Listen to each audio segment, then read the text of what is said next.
I had his number from 25 years earlier when he was the biggest drug addict in the world. And I punched in the numbers and it was him. I said, my son is a drug addict. Will you help him? And he immediately got back to me and said, will he go straight? I said, I don't know. I texted John. I said, John, Robert Downey Jr. might help you. He wants to know if you'll go straight. And then John just texted me back, yeah. I said to Junior, yeah, he says he'll go straight. He saved his life. Hey,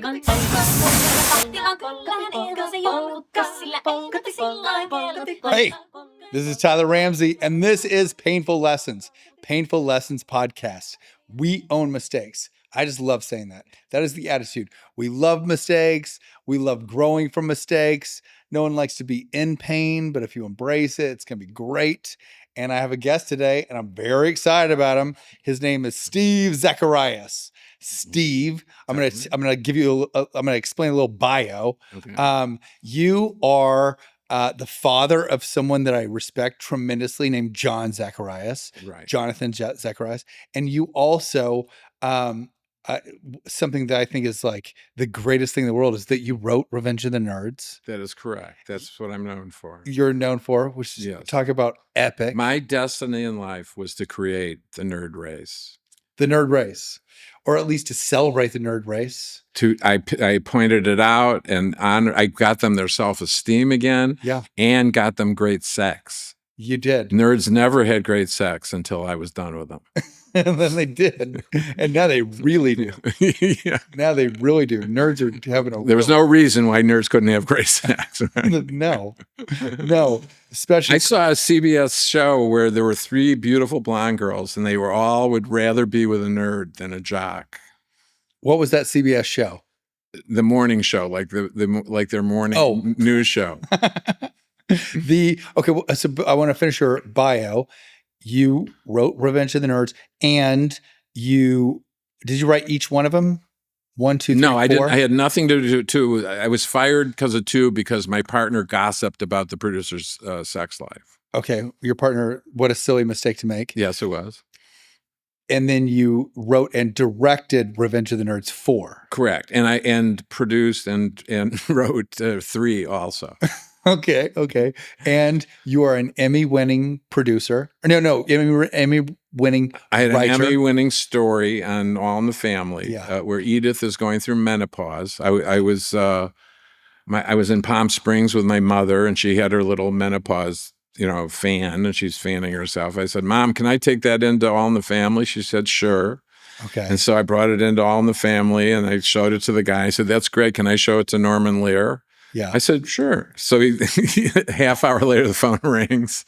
I'm boring the shit out of the guy. The phone rings and he says, Norman wants to see you now. And I go in and I'm 23 years old. I meet Norman Lear. He's fanning himself with my mother's menopause fan. You were writing hit television shows at 23? Yeah. On top of the world. I did. I broke in very quickly. Yeah. What did you go to college? Barely. Where did you go? The University of Wisconsin. Amazing school. Amazing school. Go Badgers. Badgers. My beautiful wife went to University of Wisconsin. Yeah, there's nothing better than the University of Wisconsin. Spectacular. So, and honestly, you can get all you need to know about college and the world with a semester at University of Wisconsin. Yeah. Yeah, it's plenty. So you understood college life.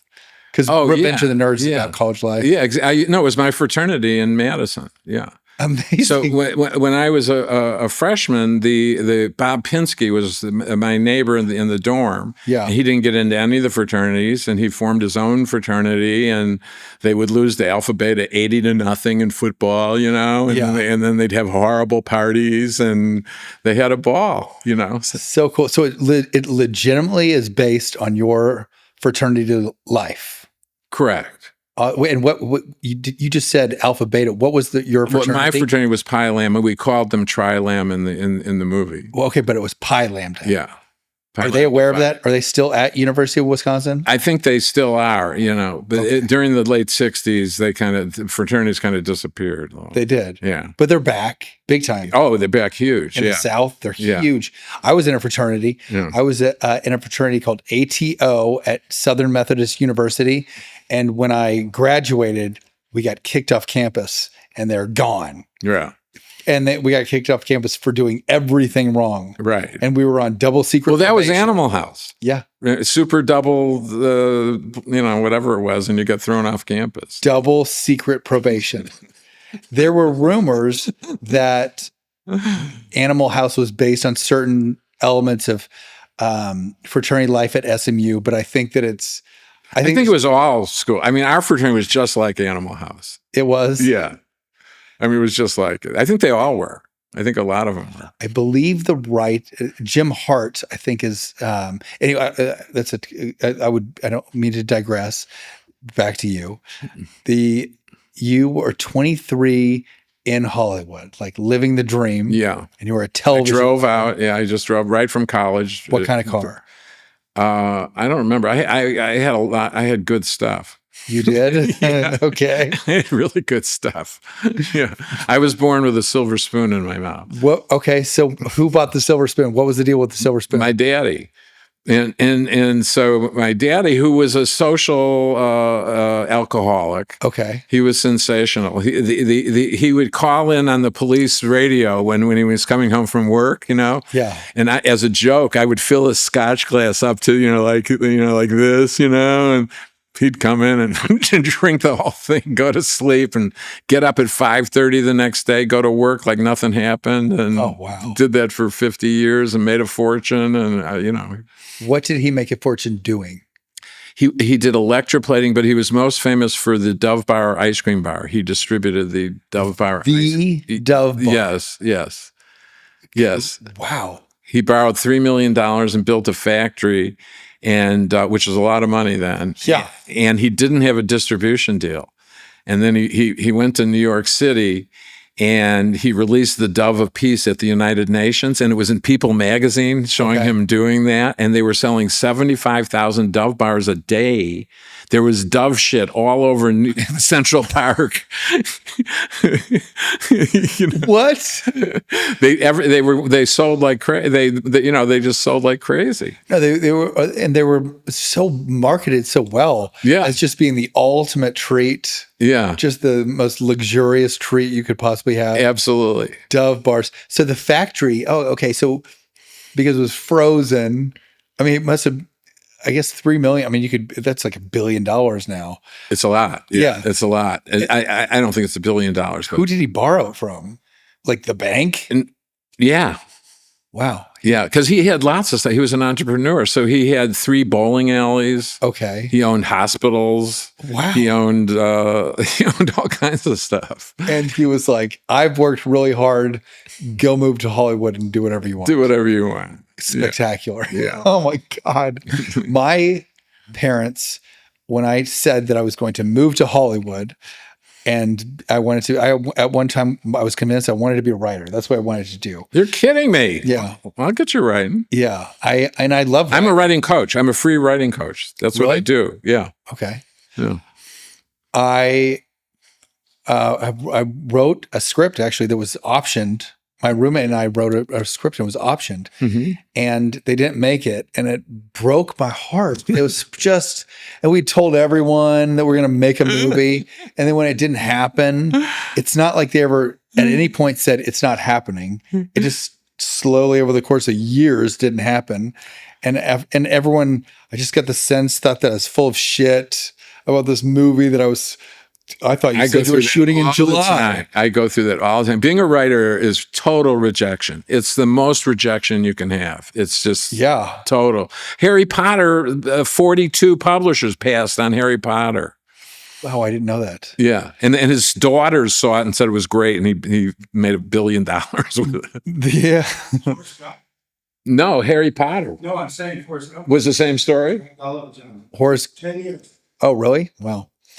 The other thing that stinks about being a writer it's really the reason that I am now a visual artist. Is it best case scenario if you write a movie script, and you hand it to someone, in your wildest dreams, the best case scenario is that they would then look at it in front of you and read it front to back. They would read the entire thing and report to you in about 90 minutes what they think of it, and they would love it. That would be what normally happens. Is you give it to someone and then you just spend all this time in anxiety. Have they read it? Have they read it? And they just don't want to tell me what they think about it. Like, is this even a good friend of mine that they wouldn't even read it by now? And then why wouldn't they have read it? You have to just give it up. You just have to. I wasn't able. On to the next thing. It's just hand it in, hope for the best, and on to the next thing. On to the next thing. Yeah, I had trouble with that. Yeah. But I like visual arts because I can just go, what do you think of this? Yeah. What do you think? Quick. Yeah. And you've seen it. Yeah. You can't even avoid seeing it. Yeah. The life of an artist is awesome in many ways, and in other ways. There's a really terrific quote. It's by Thomas Benton Hart. And he was questioned about the life of an artist. He's this amazing Americana painter, spectacular. I'm pretty sure he's dead. Yeah, he's definitely dead. Someone goes, "Hey, what's the deal? What's the life of an artist?" He goes, "The life of an artist is awesome. You just have to get through the first 40 years." Yeah, and I think that has been cut a little bit shorter because you can expose more people to art with let's say social media and online, stuff. Yeah, online. Yeah. But there's different ways to make money and stuff. Different ways to make money. Yeah. He would have been ecstatic if he could have showed his art to as many people so quickly. Yeah, I mean, I think being a writer is the hardest job, and I also think being a comedy writer is the hardest job because you think. Okay, so you're saying being a writer is the hardest, and being a comedy writer is harder. I think because there's just so few people that can do it. Yeah, and do it and survive and make a living on it is like insane, and you have to write something that's so great that someone will put millions of dollars into making it, and then it has to be a hit or you're out. You have to have so much confidence. You have to have Kanye level confidence. You know what? Something has happened. Like, I'm very sad about this. When I was in rehab, Kanye West had a gospel song or a gospel album. I think it was called Jesus is King. And at this rehab that I was at, we were only allowed to have like certain music. And because it was a gospel album, I was allowed to listen to it. And it had such a huge influence on me. And I also really was so crazy about his album College Dropout. And I just loved him as an artist and everything. But man, he's turned out to be such a complete asshole lately. It's all just like this pride and hubris and I mean there's a lesson like. And he says he's down with the Bible and down with God. But anyone who's read the Bible knows that when you act so arrogant and you are filled with pride, that's when you're about to get smashed. And his mom had, massive amounts of plastic surgery all at the same time. And then she died over these complications. And you'd think that would be like the type of humbling that would cause someone to maybe learn a little bit of a lesson. And he was in a car wreck and he seems like he just got more arrogant. I don't know. I'm so disappointed. It's really sad when you have someone that used to be a hero and then all of a sudden I'm like, man, there's no one that's. Well, I was thinking in life, there's so many people that lives are ruined at the end, right at the end. Like even my mother had a perfect life. Okay. And then she got Alzheimer's. Oh, geez. So you go through 3.5, 4 years of that, I'm living next door to her. She doesn't know who I am. Yeah. And she had the perfect life. Yeah. And what about Joe Paterno? Oh my God. Oh my God. Great beloved coach. With 1 month to go. Sandusky. 1 month to go. They tear down his statue. Tear it down. Yeah, his reputation's ruined forever. And then he died. So he didn't even know he was dying with a month ago, and then he died. He didn't even have a chance of redemption. No, it was like I don't think I personally I don't want to hear anything else Kanye says again. I think the all of this anti-Jew stuff is so like right after this the worst massacre that music festival with those beautiful kids all having a good time, and I'm so disgusted by it. I think this is the era of the assholes. You think? Yeah. I think the assholes are in charge. Dude, I sort of thought there was there was an adult behind the scenes that would just be like, as soon as anyone acts like that big of an asshole, they get squashed. Yeah. He hasn't been, in my opinion, he has not been squashed enough. No. Yeah, there a lot of times I'm entertained by assholes. Well, yeah, like our leader, but he's not wearing an actual swastika. Dude, it blows my mind. Well, he's Kanye's beyond an asshole. He's a Nazi. Way beyond an asshole. Yeah. The fact that Yeezy, someone told me they now have these shirts that they're selling with swastikas. And I was like, there is no chance this is true. And I looked at it, and it was, this perfect black swastika on a white. So not only did he come up with this idea, there's also a graphic designer that was deciding on how big it would be, like where it should be. It's like he was probably like, I bet we kind of want someone's shoulders to look big. So it probably, if we, what a friggin' jerkwad. And I had so much. He did something horrible at the award ceremony? Didn't he take Taylor Swift's award? Yeah, he interrupted Taylor Swift and took her award took her award out of her hand, and then to make a speech that Beyonce deserved the award and not her, and that just being a bully, a drunk bully at the award show. Yeah. To be honest, I had no problem with that. I was like, that's hilarious.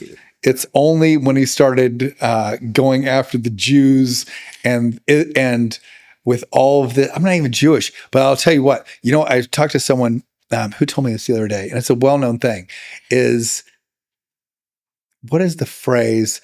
It's like, at first they took the, like the handicapped people. And then it was talking about like how they're not Jewish it's like, it was referencing a Jewish person. And it's like, well, at first they were taking the criminals, and then they just disappeared. And then they took the people that were handicapped, and then they just disappeared. Then they took like the gays, and then they came for the Jews. As referencing like what the Nazis did. Right. To all of a sudden you see all these people disappearing around you, and you don't say anything, and then next they're after you. Yeah. It's on board. Oh, is that the phrase? I'm so happy you did this. First they came, by Pastor Martin Niemelander. My eyes aren't even good enough to read this. I'm trying to make figures. I can't see my mouse on it. I appreciate that. But it's a great phrase. I'm like, I just think Kanye's, I'm so sad about it because I used to love him. I know. I even voted for him one year. It's, everyone has a chance of redemption. the world is not the world anymore. We're into bizarro world. I love it. I love the bizarro world. Everything is just wrong. This is the time to be alive. These are the things that I love about it's an end of days scenario. No way. Oh yeah. There's no chance that this is end of days. If you now compared to, let's say, World War II, when the whole world was on fire, if we explain to them, we're in end of days, and they knew, but the comparison that we were making, they and how cushy our lives. Try a nuclear missile. That was a while ago. You can take your little World War II and throw it out the window. That's what I'm saying. If it wasn't end of days then, there's no way it is now. There's going to be something. No, but Revelations, it's it. Not Yahoo has the 3 red heifer from Texas, right? The third temple's being built. Yeah. So they're going to kill the heifer in May. I don't know. And then the Antichrist arrives. I mean, we're getting there. Listen, I think that it just doesn't feel extreme enough. It doesn't feel extreme. It will in May. Did you say in May? May. Oh. All right, we'll find out. It's going to be a hot summer. Yeah, it is. If Revelation happens, it's going to be a hot summer. Yeah. Okay, your experience, tell me about Hollywood at the time of your experience writing Revenge of the Nerds.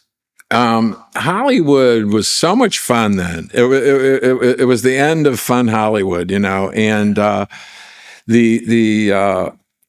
first of all, you could do extreme stuff, and you can't anymore. You can't do extreme stuff anymore. And you know, my next movie is Revenge of the Nudes. Revenge of the Nudes. Yes. Cool. Okay. So,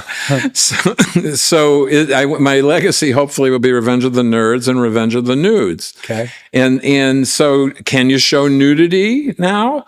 Why can't you show nudity? I mean, we were showing that in the 60s. We were showing nudity. The cable was originally porno. You know, there was porno on cable. Everything was free on cable. Everything was, you know, now it's all, they took it over just like they took over television. It's all regulated. It's all this and that. And so Revenge of the Nerds we were allowed to get away with extreme stuff that you really kind of can't. And, you know, we had Blazing Saddles, I think was earlier than that. Amazing. And they couldn't do that now. I mean, they couldn't do that. But in those days, you could do extreme humor, you know. And my favorite was Robert Downey Jr. Okay. Okay. So my idols were Woody Allen and Mel Brooks. Yeah. Okay. And then I saw Putney Swope. Okay. Now, Putney Swope is Robert Downey Sr.'s greatest movie. And have you ever seen it? No. Oh, okay. And I saw it and it blew my mind, and it blew the mind of everyone who saw it. Okay. Yeah. Including Junior, who afterwards remembered his father was chased out of America over to England. Yeah. And he just remembers the smell of hash as they were trying to get away from the blacks in the United States who were chasing him because of Putney Swope. Okay. So that was he gave me a twist. Robert Downey Sr. gave me a twist, okay? And then that's in Revenge of the Nerds. So it's got Mel Brooks, it's got Woody Allen, and it's got Robert Downey Sr. So it's kind of irreverent beyond extreme at a certain point. Got it. And also, Senior and I were talking one day about our mothers. They were both similar. They were both kind of cold and critical. And we think that made us irreverent comedy writers. We think the mothers. Yeah. Yeah. Yeah. We both had, and that was our thing, really. And that is my thing. Yeah. So in that time, it was a low budget movie. It was, we diversified the characters. That had never been done before. You know, we had a Japanese, we had a gay black, we had a Henry Kissinger type. That was Tim Bosworth. Yeah, we had what was the other one? Takashi's Booger. Oh, Booger. We had Booger. Okay, and Booger, he was the hottest guy in town because he was in Risky Business. Yeah. And everyone loved him from Risky Business. And we knew if we got him to play Booger, we had a hit movie. Okay. And they got him. And our whole cast was spectacular. That's what we just had in the reunion. And so we knew when we got him that we had it. Because he was like second to maybe John Belushi at that particular moment. He was the hot star? He was second in like a reverent comedy after Risky Business to John Belushi. Wow. And in popularity, like anything Belushi was in was, but he was Booger made us a hit movie. Same with Booger. Yeah. What is Booger's real name? Curtis Armstrong. Okay, Curtis. He wrote a book about being called Booger, how, the life of being called Booger. There's a sports announcer now named Booger something. There's a sports guy now. I just showed my son, my 9-year-old son, the scene where Booger has a burping contest with Ogre, and he thought it was just about the most fun thing he'd ever seen. Yeah. And Ogre, and I was telling you before that I love the character of Ogre. Yeah. When I was given a chance to haze people when I was in a fraternity, I don't think it's a terrible quality, but I had just gone through I had gone through hazing myself, and it was such an extreme hazing that I had gone through. And instead of having more empathy for the next group, I just wanted I'm going to give it to them, and just way overdid it. Just overdid it. And I think I ended up being a bit of an ogre. Yes, you're time. So you wrote a hit movie, and you had lived the life of a kind of a free living Hollywood writer, television writer. Yeah. And it sounds like you said that you were working with legends like Brandon Tartikoff, I think is one of the. Yeah. Gary Marshall was my manager. Amazing. And 1 month after I was into town, Gary Marshall, I wrote a spec Courtship of Eddie's Father. He loved it, and he was my manager in 1 month. That's unheard of. Yeah. Unheard of. Yeah. Oh my gosh. You must have just been the cockiest person in the room. No, you weren't? No. Oh my God. No. No, I'm never cocky. I'm scared of everything. Okay. And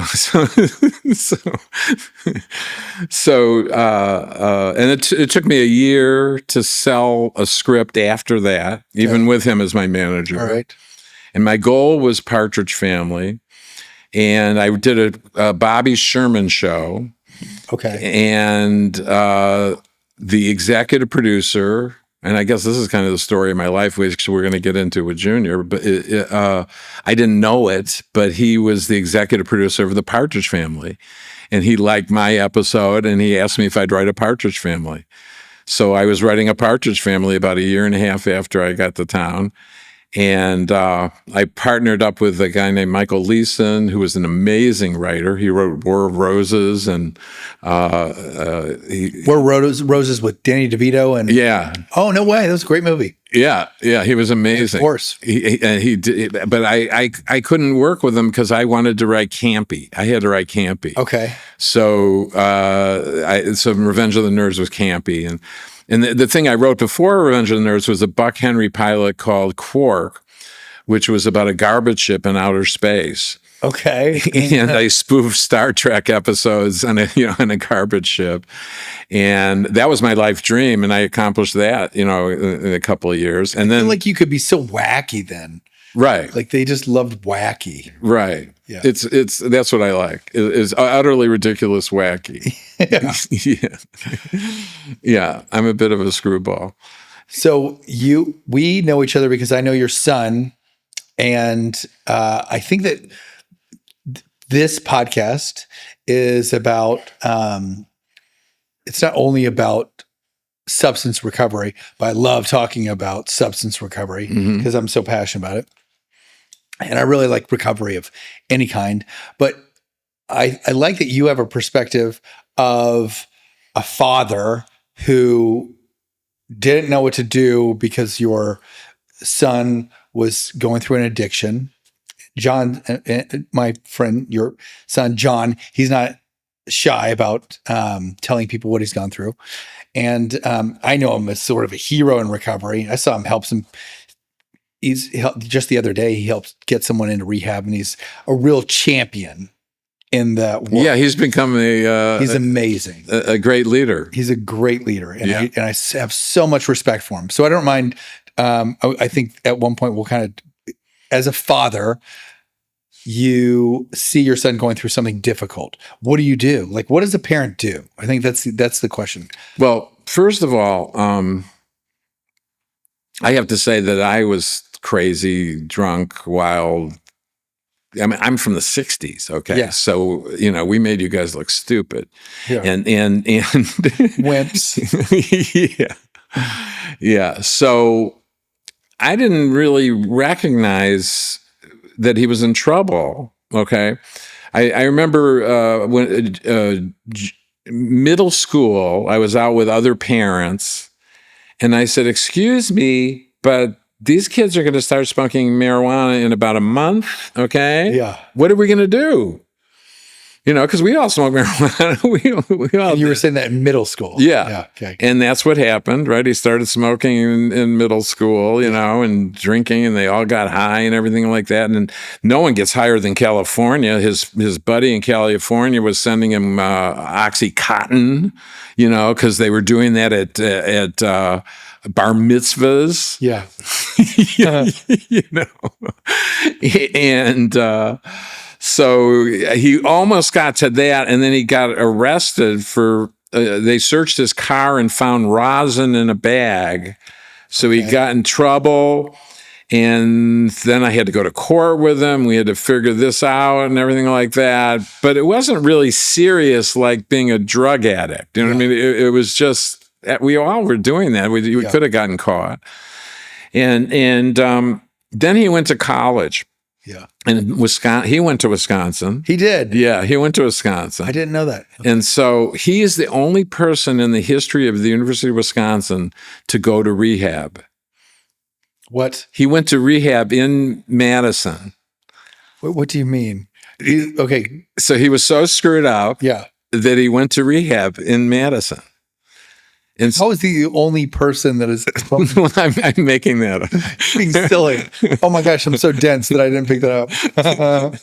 Okay, got it. No, but there's a lot of truth to it. And I visited him in rehab. You all sit in a circle of like 30 people, you sit around, and it got to me, and I went, well, listen, John, couldn't you just moderate? Can you just chill out? Yeah. What do you want to quit for? That's what you went in to say? I did. I said it in that circle, And he said, "No, I can't. I can't moderate." He couldn't do it. So so that ended that, and then I think he did his rehab, and then went back, continued school. He graduated and everything. Yeah. Went to law school in San Diego. Okay. Went to work for an ex-friend of mine there who had a law firm. And he sent John to a seminar in Las Vegas where they taught you how to do online marketing. Okay. And no one knew that. It was like the beginning of it. And John got it. He completely got it, right? He's doing it to this day. Yeah. Yeah. And he went back to San Diego, and he did a law firm there, and he had them #1 in client hits. And it used to be they used to do illegal stuff to get clients and stuff like that. Now they didn't need to because John could do it online. Okay. And he started doing Adderall. Oh, Adderall is so tough for me. This is the story of everyone with Adderall, right? Because you think you have to do more of it to do better. Yeah. You think you have to do so he did more. Yeah. He did more, and he was getting wilder and crazier, but he was getting 50 people signing up a month, and the guy wanted 80, so he pressured him, so he took more Adderall. And the time for the bar exam came around, and he lied to us and told us he took the bar exam, and he didn't. No, he didn't. Oh my God. And we had each given him like $10,000. And then he got in some weird fight, punched some guy in the face or something, his buddy, that he lived with, and then he got fired. Okay. And I drove down to San Diego, and he was screaming at me, drunk on the floor, and just totally insane. And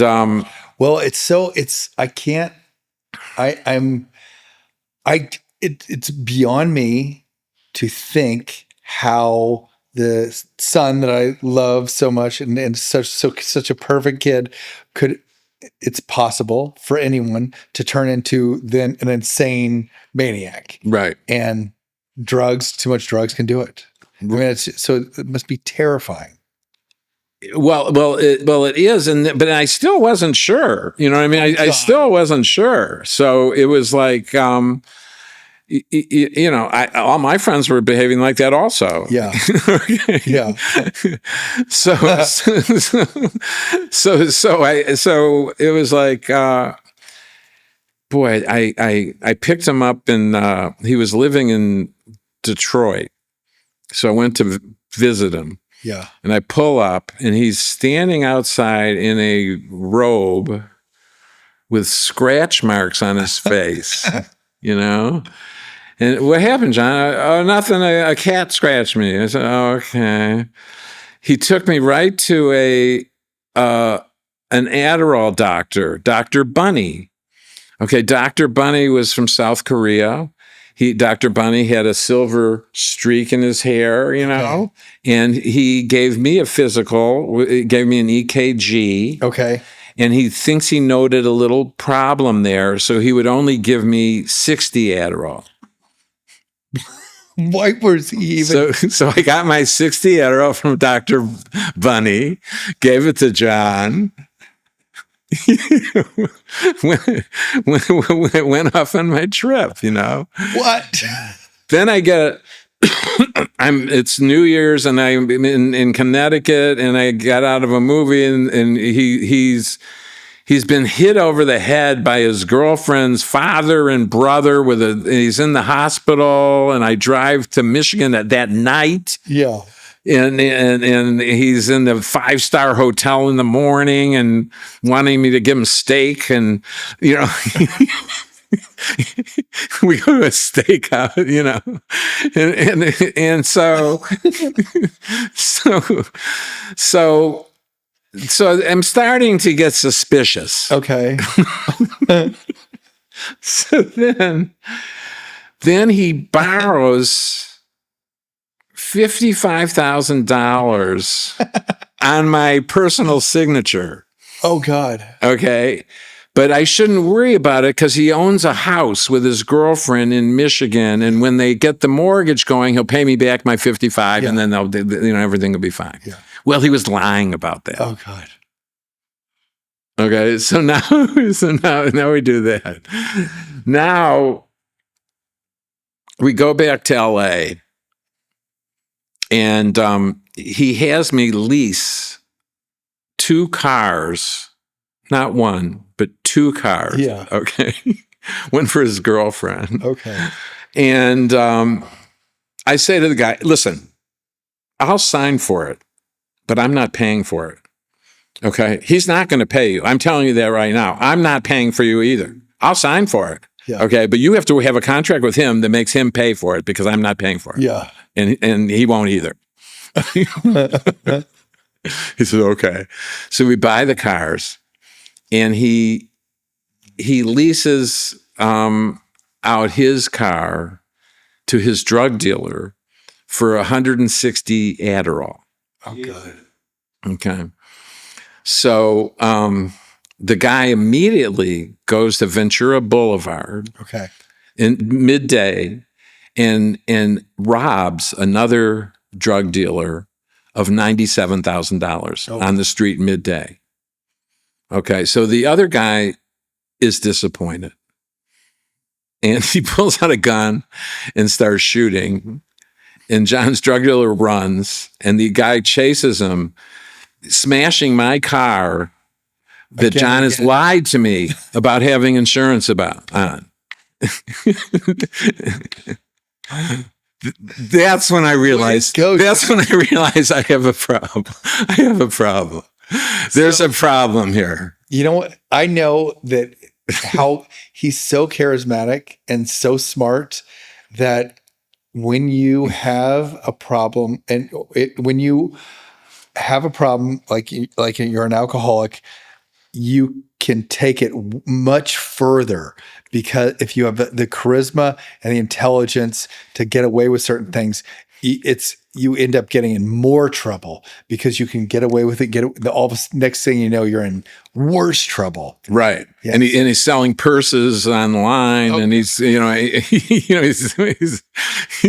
just, so I go, that's it. I have to either have him arrested. Yeah.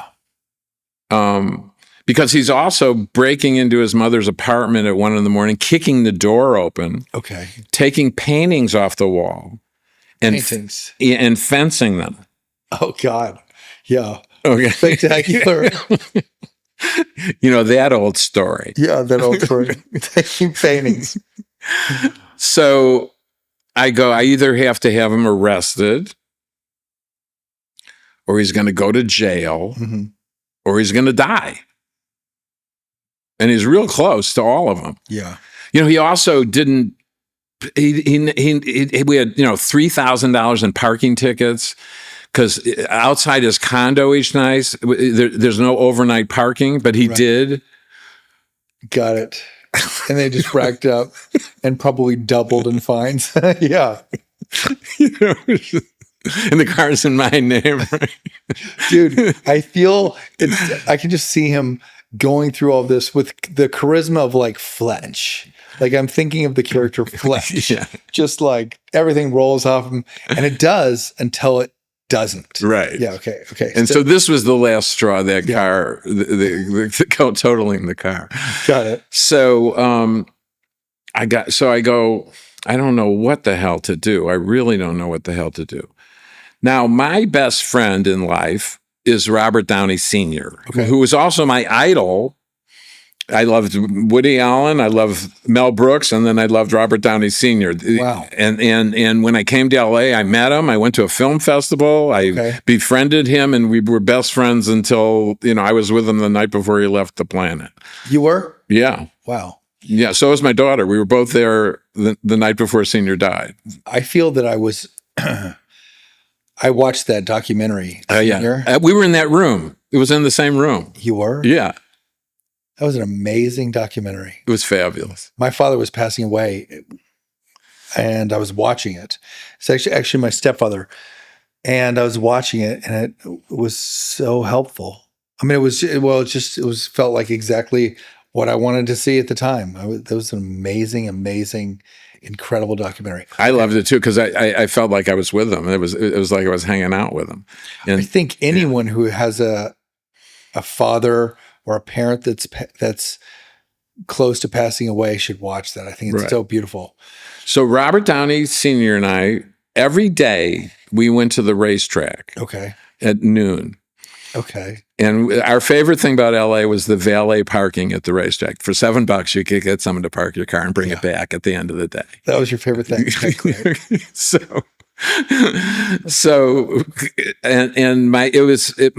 While our agents were out ruining our careers, we were in their box on the finish line. Okay. And so we just had a great time. Cool. So he had a son named Hollywood. There was Hollywood and Santa. We went everywhere. Yeah. And he had a son named Robert Downey Jr. And Robert Downey Jr., was in Pound, was his first movie, which was his father's movie, a great movie about a dog pound. Okay. Where Junior is a penguin. Okay. And he has to sit on a block of ice. Yeah. And at the end of the show, the ice is melting, so they all break out together to save penguin, save him and get him more ice. Awesome. Whatever. And then he would be over at the house. Junior would be over at the house. He's a wonderful person. Yeah. Junior, by the way, never hurt anyone else. He only hurt himself that I saw. Yeah. Okay. That I saw. And I saw him smash plenty. And we made a movie with him called Johnny Be Good, which was named after Johnny Zacharias. Okay, so What? Johnny Be Good, and After your son. yeah, and then Junior was the best friend of Anthony Michael Hall. Okay. And we discovered Uma Thurman. That was her first role. Spectacular. Yeah, it was amazing. Great discovery. It was amazing, or whatever. So Junior, by the way, I had him paid $250,000 for that when he couldn't get arrested literally, although he would get arrested literally later. Yeah. And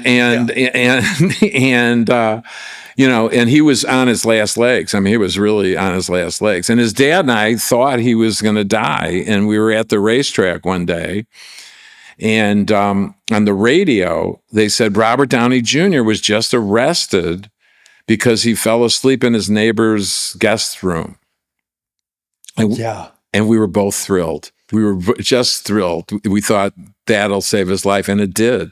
You know, the judge threw him in jail, and I think, and he got sober and came out and became the #1 movie star in the world. Yeah, and he's a champion for anyone who needs help. He's a champion. Right. Yeah. Right. So I didn't know all that. And I had his number from 25 years earlier. You didn't when know he was the biggest drug addict in the world. And I punched in the numbers, and it was him. It got through to him. Yeah. I said, my son is a drug addict. Will you help him? And he immediately got back to me and said, will he go straight? I said, I don't know. I texted John. I said, John, Robert Downey Jr. might help you. He wants to know if you'll go straight. And then John just texted me back, yeah. And I said to Junior, yeah, he says he'll go straight. He said, okay, send me his phone number and name and everything. And they used to play together when they were little, by the way, at the house. What? Yeah. John was protecting the house with a sword, you know, and Junior was playing piano with my daughter and playing foosball. Do you know that he's great in foosball? No, I didn't know that. I mean, that's what he's really great at, better than all this acting shit. So then he called John, and they talked that night. He had him in rehab in 4 days, which was very hard because it was Thanksgiving. It was hard to get him in somewhere, but Junior had him in, you know. And then Junior just took care of him, and John never let him down, because that's the only thing that kept him going, was he didn't want to disappoint Junior. And Junior took care of him, and Junior, you know, Junior just he saved his life. That's spectacular. And it's spectacular because I know that there are things that like they have ripple effects. And I know that your son does so much to help so many people. And I remember seeing it was some type of award that Downey was receiving, and then he thanked someone who had saved him, Mel Gibson. Mel Gibson, I think. Yeah. And you're like, man, then if you wouldn't have saved him, then there wouldn't have been all these other ripple effects. And so I think that it's really a special thing. It's a special thing. So I was really excited to talk to you because so often you have someone that you love and they're going through something and someone has no idea what to do. Right. But I think that the lesson here is not just, well, you call Robert Downey Jr. No, that's not the lesson. The lesson is, like, I think that number one, you have to stop you get to a point where you stop denying that the person has a problem, and you just reach out and you kind of do whatever you can to help them. But it was important that your son was ready to get help. Yeah. If he wouldn't have been ready to get help, there probably would have been. But I don't know. I mean, I think if it wasn't for Junior, I don't know if he would have done it. Maybe he had had enough like pain and just I think there so. was a way out. Yeah. Yeah, I think so. And so Junior saved him, and I mean, they just have a great relationship, Yeah. They. Oh wait. So okay. So, what are you working on now? Like you said that you're on the Revenge. Okay, so I'm making a comeback. When I was in Chicago, Yes. I was burned out. Okay. And after a while, I started writing again, but I only wrote things that I really wanted to write. Yeah. So I wrote a musical about Cortez. Okay. So then I wrote Revenge of the Nudes. Yeah. Which is a screenplay I've worked on for 40 years. Okay. Okay. And I only got it right about a year ago. Okay.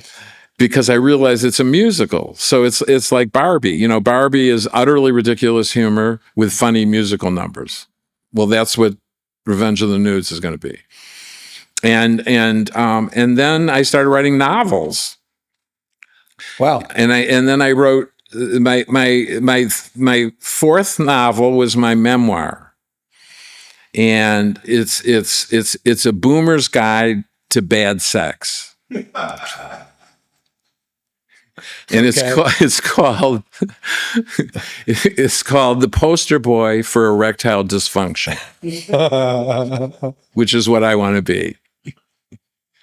Killer. And it encourages us boomers who can't get hard anymore to keep having bad sex. Even though it's bad, just keep having it. Oh, God. And it encourages a woman to give the book to a guy and keep him having bad sex. Okay.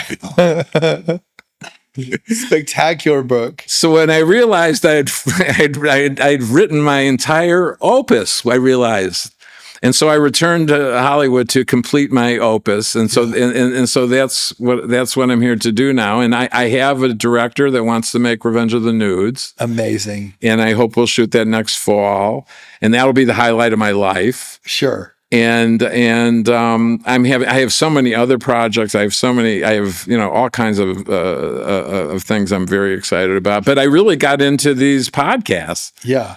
So we did a Revenge of the Nerds cast reunion podcast, 2025. Awesome. I love it. We just did that, and now we're talking about doing a series based on to nerds. Very cool. Hitting there's 60 million nerds in the United States. Yeah. So hitting the nerds. Super cool. So I'm very excited. I think I'm going to complete my opus. I want to make the musical too. They held me back for 4 years. We couldn't get the rights to the musical. Why? From Fox. I don't know why. But you have it now. There's all kinds of no, we don't. We still don't. Okay. But Disney bought Fox. So Disney wants to do the entire template of Revenge of the Nerds. Oh, wow. So if I do that, I'm going to have about 11 projects. It's nerds are so different now, though. I mean, you gave them some respect, Right? Self-esteem, and now everyone sort of knows these nerds are going to end up being very rich. Yeah, they're going to run the world. Yeah, they are running the world. they're running the world. Right? Musk was just in our treasury, right? He was just there. Yeah, but even Zuckerberg. He's not even a nerd anymore. He's like this Brazilian jiu-jitsu. He wins jiu-jitsu tournaments, and he's skiing behind boats. And I mean, it's become somewhat of a badass. So these nerds go through a real evolution where they really would no longer be classified as nerds. Well, they're nerds, but they're evil. Evil. They're evil nerds. There's all kinds of nerds. Yeah. There's self-hating nerds. Self-hating, yeah. There's evil nerds. There's sweet. But your specialty was horny nerds. Giving sex back to the nerd. To the nerd. That was my gift. Of course, they were very grateful. Yes. Listen, you are awesome. Thank you. Yeah, this is delightful. I had fun. Such a pleasure. Such a pleasant time. Fun. Thank you. And we're done.